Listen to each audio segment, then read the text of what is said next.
Heraclitus of Ephesus is one of the most famous pre-Socratic philosophers, and he's well known for saying that all is flux, ta panta rhei. But what does that mean? Well, pre-Socratic science, so-called, or proto-science, or pre-Socratic thought or philosophy, it's hard to know what to call it. If we start by assuming that the world is a materialistic universe and it consists only of material interactions of things, in other words, I can explain things by purely material causes, well, that's the modern way that we approach things and say you have to be justified in doing otherwise. But by making those assumptions, you are saying what the world is like, what kinds of things are admissible, what kinds of things are science, in other words, and what kinds of things are not science, in other words, are not candidates for knowledge and truth about the universe. This wasn't the case for the pre-Socratics.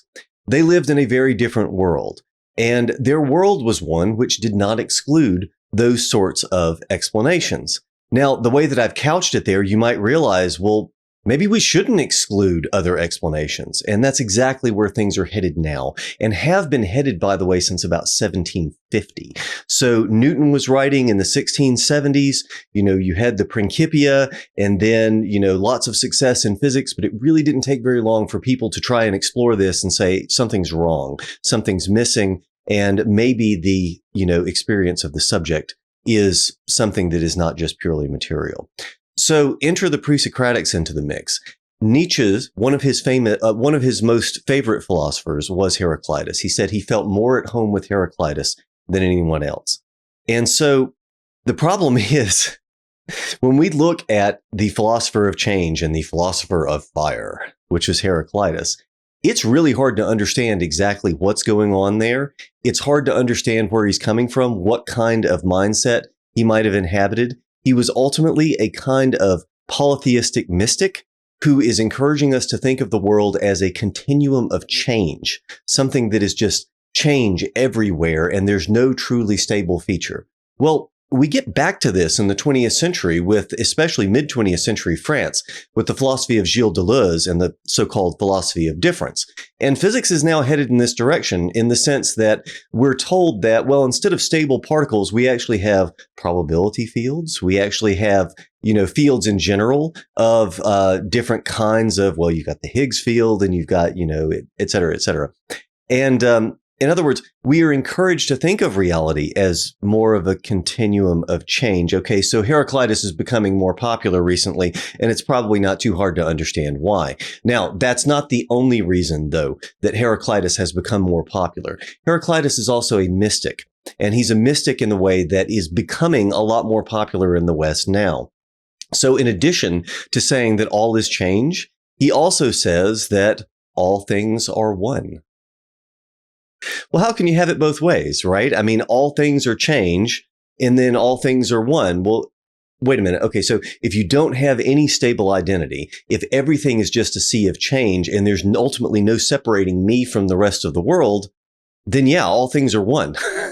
There is no principle of differentiation that is actually entirely justifiable and is more than a kind of convenience or convenience for the sake of technology, which might be an interesting description of a lot of the success that we've had. Including not only physics, but also mathematics. So that's something interesting, I think, to keep in mind.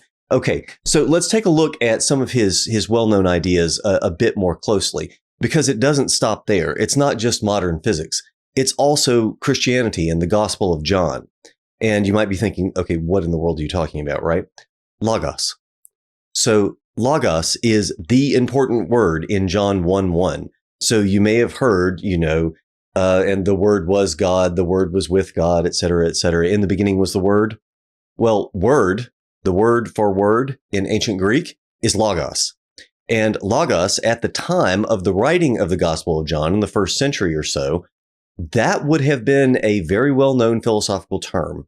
And so the writer was speaking directly to an audience that was familiar with, by the way, Heraclitus, and familiar with philosophy that was to ultimately come out of this tradition. And when I say this tradition, here's what we're talking about. So the logos for Heraclitus is a world ordering reason. So logos, reason, speech, word, all the same thing. So a world ordering logos. Well, what does that mean? So for the ancient Greeks, we have to understand order as opposed to chaos. So cosmos is order, and then chaos is undifferentiated, unordered specifically. So something that does not have a limit.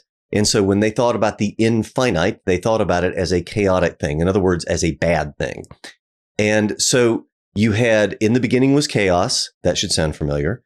For the ancient Greeks as well, Christianity picked up this. So in the beginning was chaos, and out of chaos, over the dark waters the Spirit moved, that kind of thing. Out of chaos came cosmos. And so out of chaos came order. This is kind of the story that we still tell. So out of a mass of starry dust and chaos came some sort of self-organizing principle. We still tell the same story.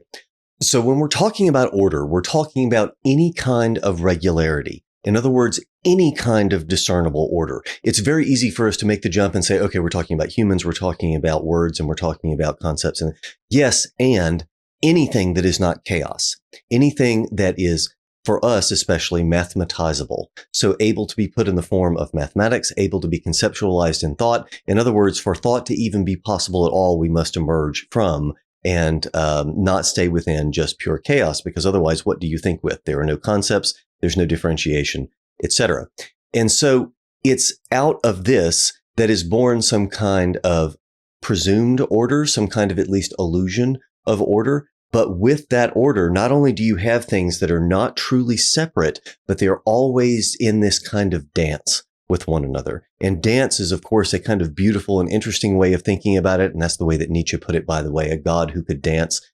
But it's also a tension. There's always a push and a pull. Each of those things don't necessarily do it perfectly. They take from one another. They're constantly in conflict with one another. Anytime we can talk about any sort of intentionality, in other words, any sort of directedness, any kind of motion, then that motion is going to be somehow impeded. It's going to be somehow affected by everything around it. And so the nature of the world is for there to be this constant tension between all things, where all things are affecting all other things. And this is the way that Heraclitus put it in saying that all things are then in constant strife. He said they are in constant war with one another. And this is, again, it's too easy for us to say, oh, war, we're talking about human things. No, all of reality, everything. What we have to think of is all of the different bits of reality constantly in tension and constantly pulling against and pushing against one another, vying for whatever it might happen to be. In other words, for them to be, for them to continue to be, to flourish, to do whatever it might happen to be. So I think that's kind of interesting, and it's very easy to interpret a lot of these ideas a bit too simplistically. Now, what makes this even more challenging in dealing with Heraclitus is that he loved paradox. And I have to say that with a smile, right? Because I just wrote a book, and it was published last year by Catholic University of America Press, Paradox at Play. So I love paradox as well, obviously. But people have a lot of trouble with paradox. And especially in philosophy, people have a lot of trouble with paradox because it's not formal. It's not clear. It's not easily distilled into logic, because ultimately what you're trying to say is something that is beyond logic, or maybe it's hortatory in the sense that you're trying to push for a change and you're trying to get someone to have an experience and ultimately perhaps to think differently and maybe even to be differently if the change is sufficiently fundamental. Wow, right? I mean, all of a sudden we're talking about something very different and much more difficult than just, well, this is an ineffable concept. This is something that can't be communicated in words. That's the first step. So the paradox is difficult. Strife, that concept, is difficult because it questions and is a component of the most fundamental physics and metaphysics for Heraclitus. And then, everything that he's talking about basically challenges our most base level metaphysical assumptions about the world and about speaking. And it's difficult stuff. This is why I don't begin with this, right? I don't begin when I teach intro to philosophy by the earliest philosophers. Heraclitus is one of the earliest philosophers. Well, it's also really hard material. It's very hard to wrap your mind around these sorts of things because all of it is very unfamiliar. Now, it's incredibly rewarding working through it but it's very unfamiliar. And so this would scare people off, right? And you might easily get the, impression that you're just confused about everything, which is understandable with Heraclitus because it's not the easiest material. But anyway, okay, so let's press. This has other implications. And one of the other implications is, as he says, good and evil are one. That good and evil, some things seem to men good and evil, but, to the gods, all things are one. All things are just.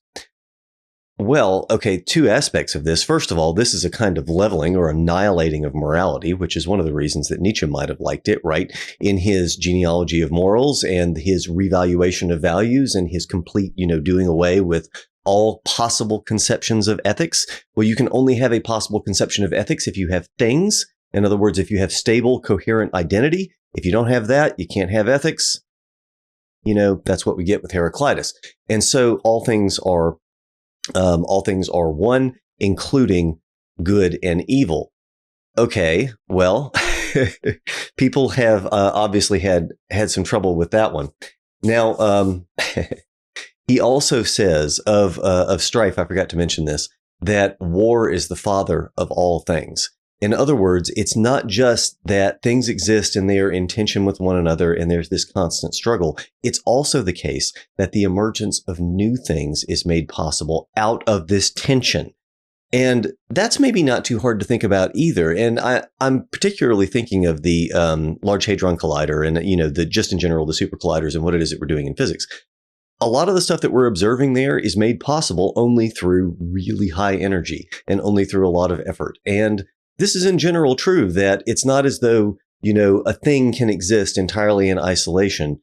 That thing is enabled to exist and manifesting in the way that it is as a product of the interaction with its environment, its interconnectedness and its coupling with its environment. Ultimately, it's not being separable from its environment, which is more of a field approach than a particle approach to things and thinking of continua instead of individual billiard balls bouncing off of each other. It's interesting that people still have that in mind frequently with physics because that's been outmoded for a really long time. And it's hard for the collective imagination to catch up to this because it is so much harder to think of the world not in terms of individual objects, because it seems as though we have a kind of cognitive bias or maybe a just penchant, a predisposition for thinking in terms of individual things. And so trying to get out of this, thinking of individual things, which by the way includes number, that might give us a clue to the origin of mathematics. Just a thought. But so getting away from that's really hard. And dealing with paradox is really hard. Dealing with mysticism and the idea that all is one is really hard. And so Heraclitus is a challenging figure to be certain. Now, this begins with what we are told is the first sentence of his work. Now, we don't have a book, right? We have a collection of aphorisms. And it's nice that we at least have a decent sized collection of aphorisms. I mean, as you have seen with Anaximander, we have almost nothing from Anaximander. Right? I mean, we have one complete sentence and then a few words and then some commentary. That's not a lot to work with. Heraclitus, we have more. We have a collection of fragments, and that's generally what it's called, is the fragments of Heraclitus, but we don't have a complete work. That said, we are told that this was the first sentence of a work that he had. And we know this because Aristotle complains about it, which is lovely. So let's go into this a bit. So the first sentence is, of the Logos that is always uncomprehending, are humans, both before they've heard it and when they first hear it. Well, you might notice, wait a minute, that's kind of confusing and it's confusing. And then you dig into it and you're like, okay, the sentence is ambiguous. Yes, the sentence is ambiguous. And this is what Aristotle complained about, was this word always. So again, of the Logos that is always uncomprehending. So is it the Logos that's always uncomprehending? Or is the Logos always incomprehensible? Always uncomprehending are humans, both before they hear it and after they've heard it. So always, does the always apply to the humans, that the humans never understand it, or that the Logos is always incomprehensible? It's great. Honestly, it's probably both. And it seems really fairly plain that Heraclitus meant both. This is the way that people do things, right? I mean, a skilled rhetor is going to do that. Well, unfortunately, what we get with Aristotle, this is true not just for Heraclitus, but in general in his treatment of the pre-Socratics, is really more simplistic than is justified. He doesn't give them enough credit. And this is one of those cases where he complains about it. It's not that Heraclitus wasn't clear and could have been. It was that Heraclitus was clever and Aristotle seems to have missed it, which is much worse. That reflects badly upon Aristotle. But it gets worse, right? And this is what I've mentioned with the pre-Socratics in general, is that Aristotle tells us that they are all looking for the arche. Well, the first principle. In other words, a kind of first principle of the world. For Thales, it's water. For, Anaximander, Anaximenes. So you have the apeiron and then air. And then you have Heraclitus, which is fire. And so Aristotle looks at this and says, oh, they're just kind of going through the elements and going through. No, okay, that's not exactly what's going on. And Aristotle really should have known better. That his presentation of them as just searching for the arche, as if they were doing the same kind of physics that Aristotle was. No, they were doing something different. And if you look in detail at their works, it's clear that they weren't just trying to do physics in an Aristotelian frame. And so to think of them as proto-scientists who just got it wrong because they were going through the elements naively it's just, not only is it reductive, but it's not giving them enough credit. And when you're interpreting something obviously too simplistically, instead of it reflecting badly upon them, it reflects badly upon you. And so that tends to be the way that people think about it with Aristotle, is that Aristotle seems to have badly misunderstood the pre-Socratics in a certain way, which is really strange. So that in itself is worthy of study. Why it is that either he misunderstood them or he chose to present it in a simplistic way. Neither of which are particularly clear. I don't know what profit he could have gained from that. And so we would want to look into, the culture and why it is that he could say something like that. And because Aristotle was also obviously, brilliant. So why would he do this? But anyway, so that's what we get. Now, let's return to the original assertion that is the most famous. So ta panta rhei, everything flows. So all is in flux. And this is in the context of his most famous fragment, which is that you can't step into the same river twice. And so you can't step into the same river twice. So Plato tells us about this. He says, you do and you do not step into the same rivers. We are and we are not. Okay, well, that's much better than just you can't step into the same river twice. So rivers, you might notice, there are several important characteristics of rivers and why it is that he chooses this example. Rivers are always in motion, obviously. But it's not just that, well, where's the edge of the river? It's like, you've got some wet soil and you've got some wet rocks and like the water's evaporating and stuff is in it and out it, the fish part of the river, et cetera, et cetera. You wouldn't really have the river without the rocks and the bed, but at the same time, is that part of the river or is that, et cetera, et cetera. It's not just that. It's also that the very definition of a river is for it to be in motion. Rivers are the kinds of things that are constantly changing, and they are defined by constantly changing. In other words, a river as a concept is something that precisely does not have a stable identity. It is precisely the sort of thing that is defined by its lack of stable identity. A river that wasn't moving would be like a lake or something like a really strangely shaped lake. I don't know. It wouldn't be a river. It would be something else. A river is something that can only happen in motion. Well, that makes it a particularly beautiful example for Heraclitus, because he didn't exactly have a lot of what we now would probably say, okay, well, it's like a field, in physics. But if you want to make this comprehensible to your average person, honestly, a river is probably still the best example, which is kind of remarkable since we're talking about literally, 2,500 years ago. Wow, So that's kind of incredible. But it's worth thinking about what it means for something to be defined by being in motion and being in a state of constant change. And that encourages us to think about things differently. What if it were the case that all of your concepts, that all of the things that you think with any given part of a sentence, which I have to smile here because I'm reminded once again of Nietzsche in calling grammar the people's metaphysics. Which is, there's a lot of truth to that in the sense that people get their metaphysics from grammar. That, I have a stable identity because I have a word in the sentence that's just me, which, by the way, wasn't the case for a lot of other languages, including Latin, right? You have ego, but still, most of the time you have the I or any kind of pronoun, any kind of subject as included in the verb. So that's kind of funny. And even for other languages, frequently this is the case where you don't just have, a woman sitting. You literally have that in one word. There is the concept of a woman sitting. And so it is not, a woman who has a separate objective identity completely apart from any kind of spatiotemporal representation. And then you have the act of sitting, which is one possible action. That's the way that we tend to think about it. But they thought about it in much more concrete terms, in the sense of this is this little nugget of reality, woman sitting. And so we might even be inclined to hyphenate it. Anyway, that's the kind of thing I think that we have to do, the sort of mental gymnastics to try and figure out what it might be like to think differently about this. And once again, it questions not only our most fundamental metaphysics, but the way in which we even conceptualize language. Plato does this to some extent, but wow, it's much harder in the pre-Socratics.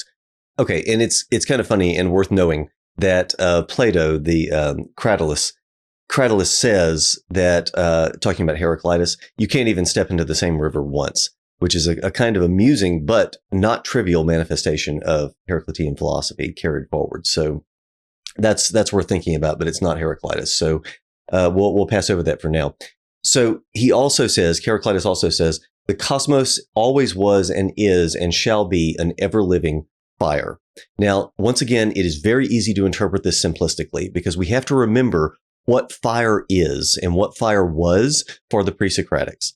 So fire was not only one of the four elements and one of the kind of basic constituents of life, but remember, Prometheus stole fire from the gods to enable the ascension of mankind. In other words, to elevate them and to kind of divinize them in a certain way. So that was the great sin of Prometheus, which is very interesting, because fire, if you think about it, the only source of light at night, aside from maybe the moon, it's the only source that you can control.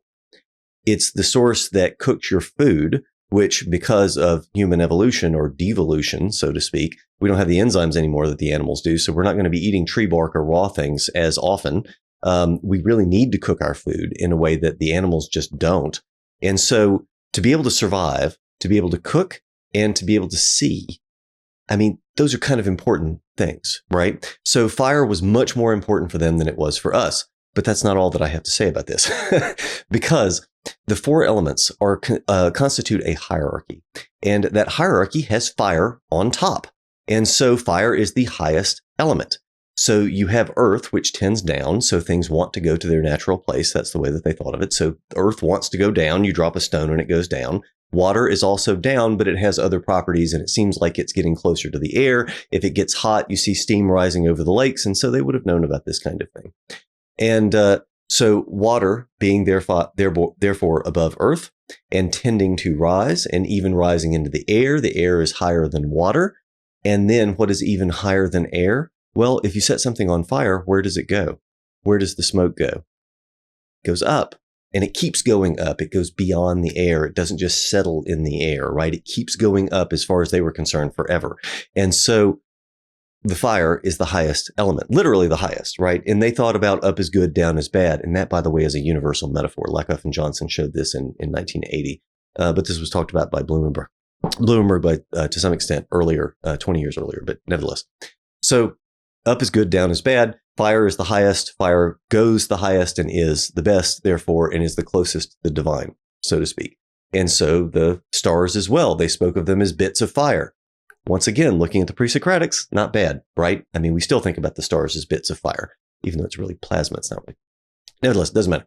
So, so fire is the highest element. In other words, the world is an ever-burning, ever-changing fire. It is the highest and constituted of the highest. And fire is very chaotic. All things can, so to speak, burn and be turned back into this divine, primordial, chaotic stuff. Interesting, right? Different. Not just that, oh, well, it's one of the four elements, or that it, is constantly in change, which is true, but it's also metaphysically the highest. So I think that's worth mentioning. Now, we get some very clear statements of his use of paradox in fragment 67. God is day, night, winter, summer, war, peace, satiety, famine. But he changes like fire when it mingles with the smoke of incense and is named according to each man's pleasure. I love the pre-Socratics. There is an entire book worth of philosophy in that one sentence. So God is day night. So the conception of the divine is day and night. Now, if you remember again, so it's useful to think of, especially for us in the West, because we're familiar with it, the Christian origin story here with respect to chaos, and the Spirit moved over the dark, chaotic waters and said, let there be light and order. And so light coming out of night, you see where this is going? So night, chaos associated with one another, fire, and then light and order. And so we see these things as a kind of continuum in the same way that chaos and order, we have dark and light. But we are told that God is day, night. And so day and night, which by the way are manifestations of the divine. I mean, Nyx was a goddess, right? So, all of these things were done in that way. All of the archetypes and a lot of the things that we're mentioning here are actually gods. And so it's important to remember this and think of this in a polytheistic context, because that's the way that they would have been living it and thinking about it. So, but God as day-night, this means that the divine encompasses the entirety of the continuum, includes the chaos, the primordial chaos, the undifferentiated mass, and then also all possible sense of order that comes out of that. And so you have the paradox, first of all, of day-night, so sandwiched together as the same thing, which is explicitly paradoxical, as all of these formulations are here, but also making a commentary like that. And then also winter, summer, war, peace, obviously not chosen at random, right? Because of his insistence upon war and tension. And so God is war, peace, peace being rest, war being activity and tension and motion and change. And so the divine encompasses all possible conceptions of all things. And so you've got all of that included here, and says that the divine changes like fire. That's nice, right? So when it mingles with the smoke of incense and is named according to each man's pleasure, in other words, named according to each man's pleasure, this makes a significant commentary on what religion is. So Heraclitus is saying that, yeah, the gods and the goddesses, and this emerges according to each man's pleasure. In other words, we name the gods and we name the things, the forces in the world, and we recognize them according to how they strike us, according to our pleasure. But ultimately, all is one. And he says this in fragment 32, that which alone is wise is one. It is willing and unwilling to be called by the name of Zeus. I love this one in particular, right? Because it not only all is one, that's not enough, right? And that's wonderful. It's obviously mysticism, but that's not enough. He goes on and says it is willing and unwilling to be called by the name of Zeus, which is fascinating because this tells us that it is not only it's like logically, okay, yes, it's pushing in this direction. It's entirely positive to say that all is one and that all things are, et cetera, et cetera. But it's also unwilling. So it's both willing, it assents to it, it relaxes and rests and allows it, but it also resists it and says that it is unwilling. In other words, this tension of opposites, the war that he constantly insists upon. And so the divine, talking about Zeus, by the way, the word Zeus just means God. And so this goes back into the Proto-Indo-European and Deus. So it just means God. And so Zeus as a proxy for the divine in general, willing and unwilling, so manifesting of the war, but at the same time, all is one. So it's beautiful in the same way. Now, what we can see is that there's already a kind of falling away, though, from traditional Greek religion, and the way that people thought about it just couldn't be sustained. And we get hints that something is wrong in Athens with religion. And ultimately, that's what's going to happen to Socrates not too much later, right? Is that he will be put to death for corrupting people in corrupting the youth of Athens. And they're thinking specifically with respect to the gods. So in fragment 42, Heraclitus says, Homer deserves to be flung out of the contest and given a beating, and Archilochus likewise. Well, Plato says kind of the same thing, right? He doesn't say that we should drag him out in the street and beat him, but, it's kind of like that, being expelled from society and saying that, this sort of poetry is dangerous and problematic. So there is that. Okay, so fragment 41, that which is wise is one, to understand the purpose which steers all things through all things. Okay, so all things being steered. To be steered, then, that is one of the ways that we should understand the ordering. So order is not just a static thing. Obviously, for Heraclitus, nothing is, right? So order is an emergent thing. It's the sort of thing that happens and must be sustained and worked at over time. And so we almost want to think of something like entropy in physics here, and they could have thought of decay and corruption in just the same way. You build something and you have to maintain it, otherwise it just falls apart. So all things are ephemeral and subject to corruption, and we get this in, ancient Greek philosophy, and then also obviously in Buddhism, maybe even more famously. But to steer all things. So he conceived of the world ordering logos as steering all things. This is the world ordering reason that is actively ordering things in time.